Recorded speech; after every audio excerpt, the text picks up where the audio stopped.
حضرات، اس موقع مبارکہ میں میرا موضوع سخن ہے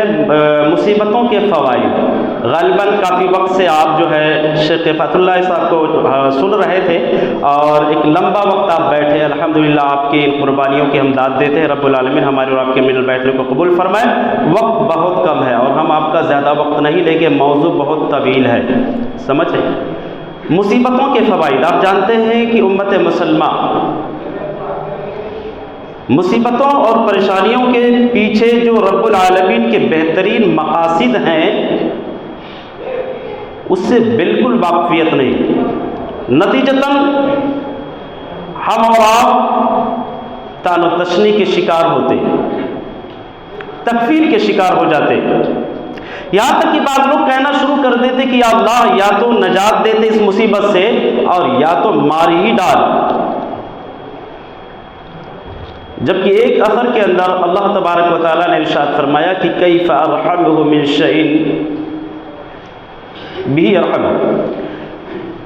کہ میں اس بندے کو اس مصیبت سے چھٹکارا کیسے دے دوں، نجات کیسے دوں، جس مصیبت کی وجہ سے ہی میری رحمت کی برخا، میری نعمت کی برخا اس پر برستی ہے، اس مصیبت سے اس کو چھٹکارا کیسے دوں۔ حضرات گرامی، بعض لوگ مصیبتوں سے تنگ آ کر کے بے صبری کے شکار ہو جاتے ہیں، شیطانی وسوسوں کے شکار ہوتے ہیں، جزو فضا کرنا شروع کر دیتے ہیں اور زندگی گزارنے کے غلط طریقے، غلط راستے اختیار کر لیتے ہیں کہ سیدھے راستے پر چل کر کے کچھ ملنے والا نہیں ہے، سیدھے راستے پر چلنے میں پریشانیاں ہی ہیں، مصیبتیں ہی ہیں،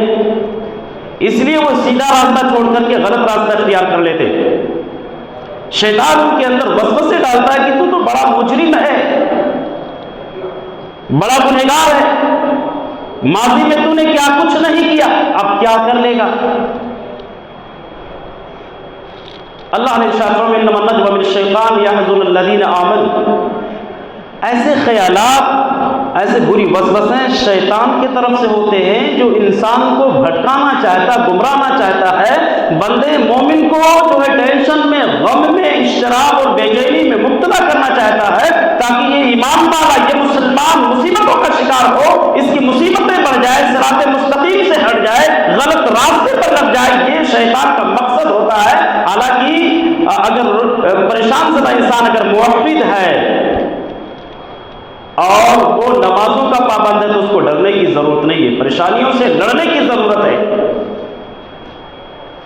پریشانیوں سے لڑنے کی اور ان کو جواب دینے کی ضرورت ہے،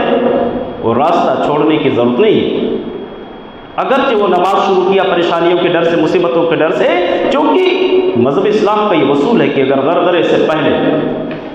ملک الموت کے آنے سے پہلے اگر بندہ اللہ سے سچی توبہ کرتا، اللہ اس کے سارے گناہوں کو معاف کر دیتا، اگرچہ وہ کبیرہ گناہوں کا مرتکب ہے، رب العالمین اس کو نجات دیتا اور ان تمام مسلمانوں کی بخشش اور مغفرت کی امید کی جا سکتی ہے جن کا خاتمہ ایمان بالخیر ہوا ہے، اگرچہ بڑے بڑے گناہوں کا ارتکاب وہ کر ڈالا ہے، بشرطے کی کفر اور شرک پر اس کا خاتمہ نہ ہوا۔ حضرات گرامی، سینکڑوں سے زائد فوائد ہیں مصیبتوں کے،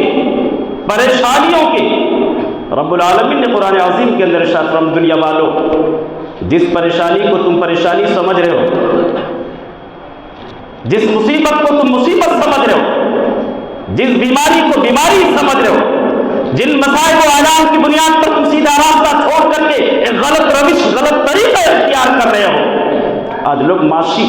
پرابلم کو نہ جھیل پانے کی وجہ سے یوٹیوب پر، فیس بک پر ناچنا شروع کر دیتے، ان کو یہ معلوم نہیں ہے کہ یہ معاشی پرابلم ہی ہمارے لیے جو ہے تحفظ کا ضامن ہے، ہماری یہ خیر اور بھلائی کا ذریعہ ہے، اور یہ ناچ، یہ گانے، یہ ڈھنگڑے، یہ بھنگڑے، یہ گزے، ساری چیزیں جو ہے ہمیں تباہ و برباد کرنے والے ہیں۔ وقتی طور کے لیے خوشیاں ہیں، یا آپ یقین کر لینا، یہ وقتی طور کے لیے خوشیاں جو ہیں یہ آخرت کو برباد کرنے والی ہیں، اور یہ تمام ایک لمبے وقت کے لیے پریشانی آخرت کو بنانے والی ہے۔ دنیا کی کڑواہٹ، دنیا کی تلخی، آخرت کی مٹھاس ہے۔ اللہ کے نبی جناب محمد رسول اللہ صلی اللہ علیہ وسلم الدنیا سجن المومن و جنت الکافر،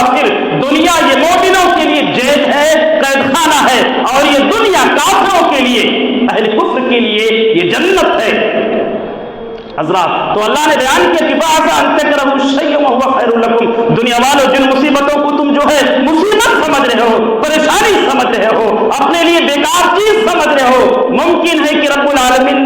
نے اسی مصیبت میں، اسی بھلائی میں، اسی جو ہے پریشانی میں جو ہے تمہارے لیے خیر رکھا ہو۔ جس مصیبت کو مصیبت سمجھ رہے ہو اسی مصیبت میں رب العالمین جو ہے تمہارے اوپر اپنی رحمت کی برکھا برسائے گا، رب العالمین کی کرامتیں نازل ہوں گی، رب العالمین کی برکت کی برکھا برسے گی اسی مصیبت کی وجہ سے، جو کہ اللہ عز و جل نے ارشاد فرمایا کہ کیف ارحمہ بشیء به ارحمہ، دنیا والوں اس مصیبت سے میں تم کو نجات کیسے دے دوں جس مصیبت کی بنیاد پر میری رحمت تم سے قریب ہوتی ہے، جس مصیبت کی وجہ سے میری برکت کی برکھا برستی ہے، جس مصیبت کی وجہ سے میری فتح اور نصرت تمہارا دامن چومتی ہے، اس مصیبت پریشانی اور بیماری سے میں تم کو کیسے بچا لوں؟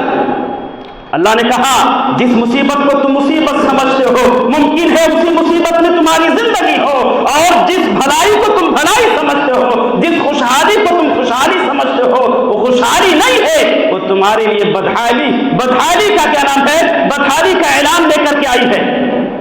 مزدہ لے کر کے آئی کہ بدحالی۔ آج دیکھو نا لوگ پیسہ کمانے کے لیے یوٹیوب پر بیٹھ کر کے ننگے تصویریں بنا کر کے لوڈ کر رہے ہیں، لوگ پیسہ کمانے کے لیے یوٹیوب پر اپنے چینل بنا کر کے نہ جانے کیسے ویڈیوز لوڈ کر رہے ہیں، وہ سوچتے ہیں کہ جب تک یہ راستہ نہیں اختیار کریں گے بدحالی ساتھ نہیں چھوڑے گی۔ حالانکہ یہ مصیبتیں جو ہے مومن کے لیے باعث خیر ہے اور منافق کے لیے باعث شر ہے،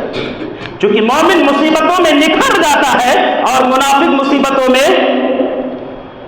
بکھر جاتا ہے۔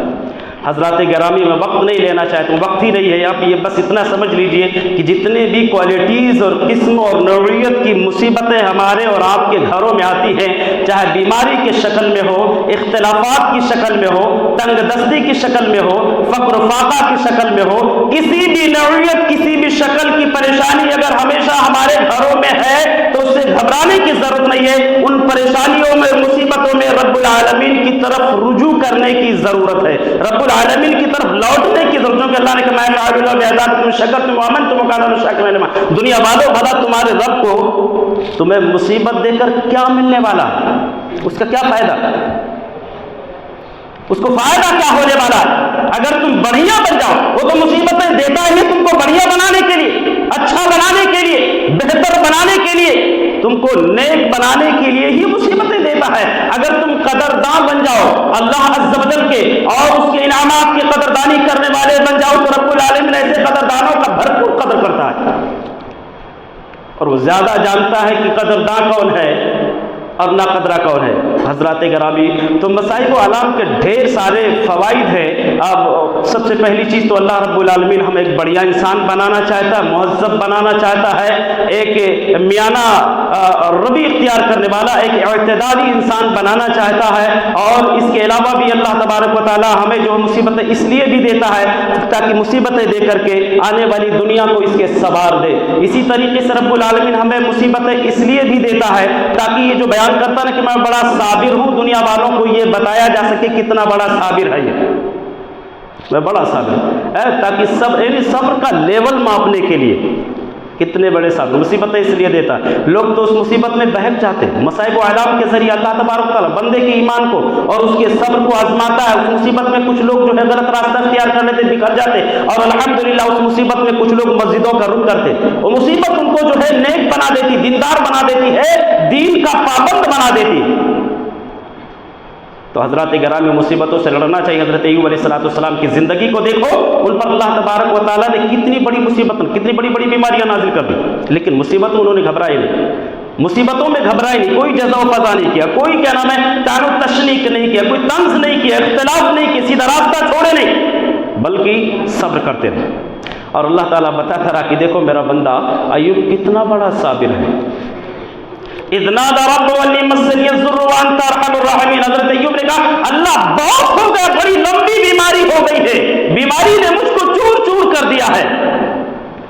اب میں تیری رحمت کا، تیری کرامت کا، تیری کرم فرمائیوں کا میں محتاج ہوں، اللہ اپنی رحم کی برکھا برسا دے۔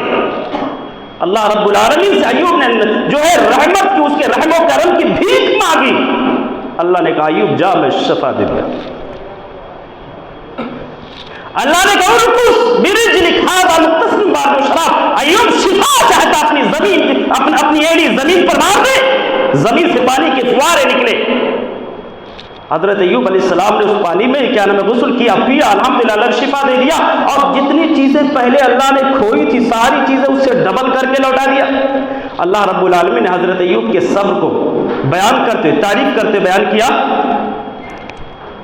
کہ اِنَّا وَجَدْنَاهُ صَابِرًا نِعْمَ الْعَبْدُ إِنَّهُ أَوَّابٌ، ہم نے ایوب کو بڑا صابر پایا، بڑا بڑھیا انسان تھا، اور بہت ہی زیادہ اللہ کی طرف رجوع کرنے والا تھا، وہ استغفار کرنے والا تھا۔ حضرات گرامی، تو مصیبتوں میں اور پریشانیوں میں ہمیں بہکنا نہیں چاہیے، بھٹکنا نہیں چاہیے۔ مصیبتیں کتنوں عظیم کیوں نہ ہو، کتنوں بھاری کتنوں بڑی کیوں نہ ہو، وہ مصیبت کسی بھی شکل میں ہو، ان تمام مصیبتوں کا ہمیں ویلکم کرنا چاہیے، خیر مقدم کرنا چاہیے، اور جو ہے صحیح طریقے سے ان مصیبتوں کو جھیلنا چاہیے، توحید کے راستے پر صراط مستقیم پر ثابت قدم رہنا چاہیے۔ اللہ رب العالمین سے دعا کرتے کہ بار الہ ہمیں اور آپ کو مصیبتوں کے مرحلوں میں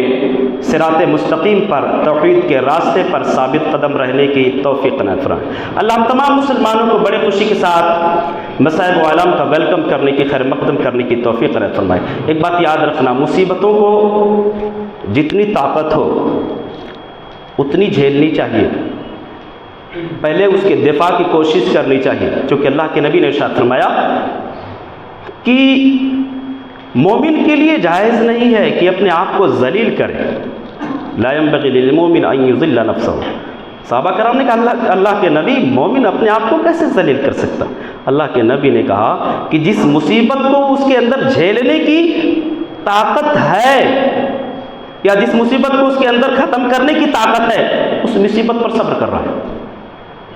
جس مصیبت کو ختم کرنے کی طاقت ہے، اس مصیبت پر بڑا تقویٰ ظاہر کر رہا ہے کہ اب یہ اللہ تعالیٰ ویسے ٹھیک کر دے گا،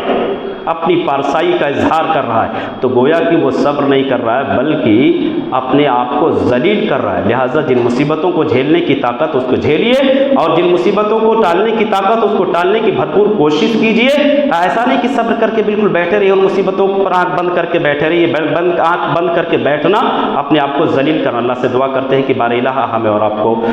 بیماری اور مصیبت اور پریشانی کے جو فوائد، ان فوائد کو سمجھنے کی اور اس کو اپنی زندگی میں نفاذ کی توفیق عطا فرمائے۔ السلام علیکم ورحمۃ اللہ وبرکاتہ۔